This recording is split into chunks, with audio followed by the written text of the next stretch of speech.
Pozdravljeni!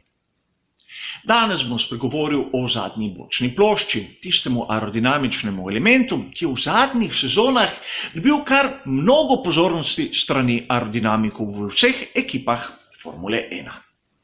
V medijih je bilo malce manj dano pozornosti temu elementu in menim, da vsak navdušenec bi moral poznati vsaj pravila, tako da bo videl na različnih progah nove variante, kaj pravzaprav pomenijo.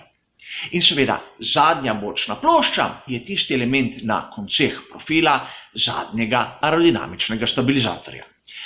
In da bi razumeli, čemu sploh služi, se je najprej treba vrniti v sezono 1968. Takrat prvič na bolidih Formule 1 vidimo profile. In kot nam pričajo tiste fotografije iz te sezone, na začetku sploh niso imeli bočnih plošč. A kaj hitro so ugotovili, da tisto območje višjega zračnega tlaka nad profilom in tisto območje nižjega zračnega tlaka pod profilom sta se začela izenačevati ne za profilom, temveč ob straneh. Zračni tok je težil k temu, da se čim prej, nevtralizira, da nastane čim prej nek enoten tlak in zato je preko roba začel skakati zgornji pod, spodnji nad in se začel vrtinčiti. To je v bistvu povečalo zračni upor in znižalo aerodinamični oprijem. Poenostavljeno povedano. Zato so to najbolj enostavno rešili tako, da so na konceh teh profilov pritrdili pravokotne elemente, bočne plošče. Te so preprečili, da bi se ta zračni tok nekako združil še na območju profila, kar se je dogajalo za njim, pa vemo, da nikogar ni brigalo. Naredili so turbulenco, a ta ni imela vpliva na sam bolid Formule 1. No, vidimo skozi sezone, se ta element v bistvu ni toliko spreminjal. Šele v zadnjih sezonah, predvsem tisti zadnji aerodinamični profil, je dobil kar nekaj sofistikacij. Kar nekaj res smo videli na tej plošči in postala je neverjetno ukrivljen element.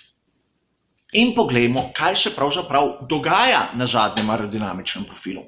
Seveda, sezonami se je učinkovitost tega elementa bistveno zvečala. Ne moremo govoriti o vrednostih, ki jih primerjamo naprimer za sezono 2020 s tistimi, kar smo imeli 1968. In seveda na konceh zadnjega profila nastajajo turbulence. Vidimo jih, naprimer, ko je v zraku dovolj vlage in ta kondenzira. Seveda, vidimo tisto sled, katera gre iz strani profila navzven in zavije navzdol. In seveda to pomeni turbulenten zračni tok, kateri vpliva na učinkovitost. Zato so na bočnih ploščah tudi tiste reže na zgornjem delu.